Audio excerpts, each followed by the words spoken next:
WhatsApp guys, ನೀವು ನೋಡ್ತಾ ಇರೋ ಗೌಡ್ಗಿ ಫಿಟ್ನೆಸ್ ಚಾನಲ್. ಈ ವಿಡಿಯೋಲಿ ಏನಂದ್ರೆ ಪ್ರತಿಯೊಬ್ಬರಿಗೂ ಯೂಸ್ಫುಲ್ ಆಗುವಂಥ ವಿಡಿಯೋ ಇದು. ಏನಂದ್ರೆ ಒಂದು ಫಿಟ್ನೆಸ್ ಬಗ್ಗೆ ಒಂದು ನಾಲೆಜ್ ಇರಬೇಕು. ಪ್ರತಿಯೊಬ್ಬರಿಗೂ ಒಂದು ನಾಲೆಜ್ ಇದ್ರೇ ಅವ್ರಿಗೆ ಗೊತ್ತಾಗೋದು ಏನು ಮಾಡ್ತಾ ಇದ್ದಾರೆ, ಏನು ಮಾಡ್ತಾ ಇಲ್ಲ ಅಂತ. ಒಬ್ಬೊಬ್ರು ಜಿಮ್ಗೆ ಹೋಗ್ತಾ ಇದ್ದಾರೆ, ಅವ್ರು ಎಷ್ಟು ಗ್ರಾಮ್ ಪ್ರೋಟೀನ್ ತೊಗೊಬೇಕು, ಎಷ್ಟು ಏನು ತಿನ್ನಬೇಕು ಅಂತ ಒಂದು ಆಪ್ಷನ್ ಅವ್ರಿಗೆ ಗೊತ್ತಿರಬೇಕು.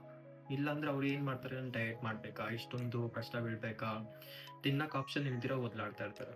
ಈ ವಿಡಿಯೋ ಮುಖಾಂತರ ನಾನೇನು ಹೇಳ್ಕೊಡ್ತಾ ಇದ್ದೀನಂದ್ರೆ, ಫಿಟ್ನೆಸ್ ಅಂದ್ರೆ ಏನು, ಡಯಟ್ ಅಂದ್ರೆ ಏನು, ಬ್ರೀತಿಂಗ್ ಬ್ರೀತ್ಔಟ್ ಹೇಗೆ ಮಾಡಬೇಕು, ಫಿಟ್ನೆಸ್ ಬಗ್ಗೆ ಪ್ರತಿಯೊಂದು ನಾಲೆಜ್ ಈ ವಿಡಿಯೋ ಮುಖಾಂತರ ನಾನು ಹೇಳ್ಕೊಡ್ತೀನಿ ನಿಮಗೆ.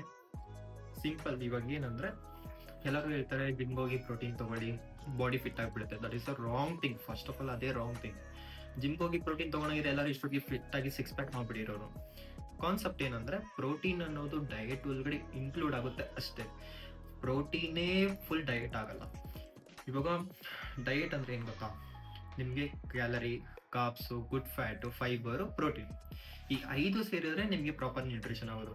ಇವಾಗ ನೀವು ಬರೀ ಪ್ರೋಟೀನ್ ಮಾತ್ರ ಕನ್ಸ್ಯೂಮ್ ಮಾಡ್ತೀರಿ, ಹೆಂಗೆ ನೀವು ನ್ಯೂಟ್ರಿಷನ್ ಕವರ್ ಮಾಡ್ತೀರಾ? ಅದೇ ಥರ ನಿಮಗೆ ಪ್ರಾಪರ್ ಗೊತ್ತಿರಬೇಕು, ನೀವೇನು ತಿಂತಾ ಇದ್ದೀರಾ, ಎಷ್ಟು ತಿನ್ನಬೇಕು, ಏನು ತಿನ್ನಬಾರ್ದು ಅಂತ ನಿಮ್ಗೆ ಗೊತ್ತಿರಬೇಕು. ಅವಾಗೇ ನೀವು ಗೊತ್ತಾಗೋದು ಏನು ಮಾಡ್ತಾ ಇದ್ದೀರಾ ಅಂತ. ಇವಾಗ ಸಿಂಪಲ್ ಆಗಿ ಒಂದು ಎಕ್ಸಾಂಪಲ್ ಕೊಡ್ತೀನಿ ನೋಡಿ. ಇವಾಗ ಪ್ರೋಟೀನ್ ತೊಗೊಳೋರು ಎಂಥವ್ರು ಗೊತ್ತಾ, ವೆಯ್ಟ್ ಟ್ರೈನಿಂಗು, ಸ್ಟ್ರೆಂಥನಿಂಗು, ಇಲ್ಲ ಫ್ಯಾಟ್ ಲಾಸ್, ಇಲ್ಲ ಮಸಲ್ ಲೀನ್ ಮಾಡೋರಿಗೆ ಪ್ರೋಟೀನ್ ರಿಕ್ವೈರ್ಮೆಂಟ್ ಜಾಸ್ತಿ ಇರುತ್ತೆ. ಅದೇ ಥರ ಮಸಲ್ ಬಿಲ್ಡ್ ಮಾಡೋರಿಗೆ ಅಂತ ಬಂದಾಗ ಏನಾಗುತ್ತೆ ಅಂದರೆ carbs, calorie and good fat. Fat ಅನ್ನೋದು ತುಂಬ ವೆರೈಟೀಸ್ ಆಗಿದೆ. It's like A good fat. ಇವಾಗ ಒಂದು ಗುಡ್ ಫ್ಯಾಟ್ ಕೂಡ ತುಂಬ ಜಾಸ್ತಿ ಕನ್ಸ್ಯೂಮ್ ಮಾಡೋದ್ರಿಂದ ಬ್ಯಾಡ್ ಫ್ಯಾಟ್ಗೂ ನಿಮಗೆ ಕನ್ವರ್ಟ್ ಆಗುತ್ತೆ.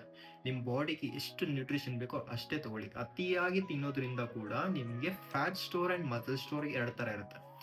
ಅತಿಯಾಗಿ ಕನ್ಸ್ಯೂಮ್ ಮಾಡಿದ್ರೆ ನಿಮಗೆ ಮಸಲ್ ಸ್ಟೋರ್ ಎಷ್ಟು ಬೇಕೋ ಅಷ್ಟೇ ತೊಗೊಳುತ್ತೆ. ಅದಕ್ಕೆ ಮೇಲೆ ನೀವೇನೋ ತೊಗೊಳೋದಕ್ಕೆ ಹೋದ್ರೆ ನಿಮಗೆ ಫ್ಯಾಟ್ ಸ್ಟೋರ್ಗೆ ಕನ್ವರ್ಟ್ ಆಗುತ್ತೆ.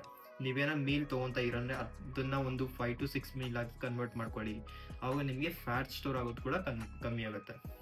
ಮುಂದಿನ ವಿಡಿಯೋಲಿ ನಾನು ನಿಮ್ಮ ಹೈಟ್ ಪ್ರಕಾರ ನಿಮ್ಮ ಬಾಡಿ ವೆಯ್ಟ್ ಎಷ್ಟಿರಬೇಕು, ಯಾವ ಫುಡ್ ನೀವು ಜಾಸ್ತಿ ಕನ್ಸ್ಯೂಮ್ ಮಾಡಬೇಕು, ಏನೇನು ಮಾಡಬೇಕು, ಫಿಟ್ನೆಸ್ ಮುಖಾಂತರ ನಾನು ಪ್ರತಿಯೊಂದು ಈ ವಿಡಿಯೋಗಳ ಮುಖಾಂತರ ನಾನು ಹೇಳ್ಕೊಡ್ತೀನಿ. Thank you so much for watching. Video ಇಷ್ಟ ಆಗಿದ್ರೆ ಲೈಕ್ ಮಾಡಿ, ಶೇರ್ ಮಾಡಿ, ಸಬ್ಸ್ಕ್ರೈಬ್ ಮಾಡೋದು ಮಾತ್ರ ಮರಿಬೇಡಿ.